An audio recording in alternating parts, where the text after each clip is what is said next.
Pinaigting ng pulisyang seguridad sa mga moske, simbahan, terminal at tourist area sa lungsod ng Cotabato kasabay ng pagdiriwang ng banal na buwan ng Ramadan at Ash Wednesday. Ang news na mula kay Marcus Uy. Plansyado na ang seguridad na ipatutupad ng Cotabato City Police Office sa iba't ibang moske, simbahan, terminal at tourist areas ngayong buwan ng Ramadan at Holy Week.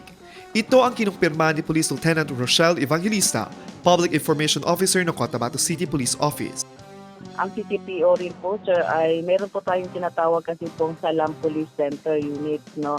Itong Salam Police po natin na Center Unit, ito po ay ginawa po ito ng PNP para maging strengthen po yung relationship natin sa mga Muslim community. No?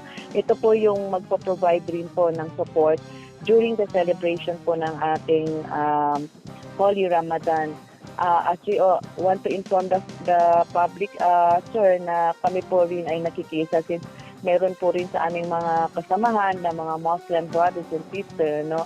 And nagiging best practice na rin po ng CTPO na every Holy Ramadan, nagbibigay rin po kami ng libreng pakain during iftar kasi po sa tabi lang po ng CTPO, meron po rin kaming mosque.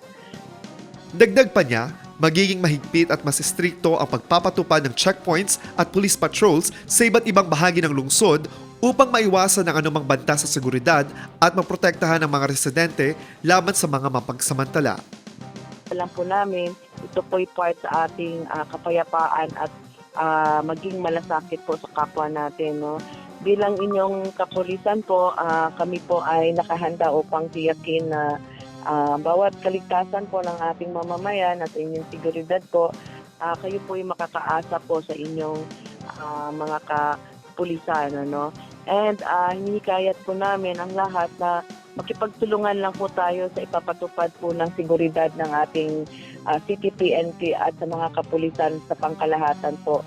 Manatili po tayong mapagmatsyag at magpakita po tayo ng respeto sa isa't isa, no? And maging sunurin lang po tayo, lalong-lalo na po ito sa mga traffic po natin, maging sunurin lang po tayo sa ating mga otoridad, no? Nananawagan naman ang kapulisan sa publiko na makiisa at maging mapagmatsyag upang mapanatili ang kapayapaan sa Cotabato City sa panahon na magkasabay na pagdiriwang ng dalawang mahalagang okasyon. Marcus Uy, iMinds, Philippines.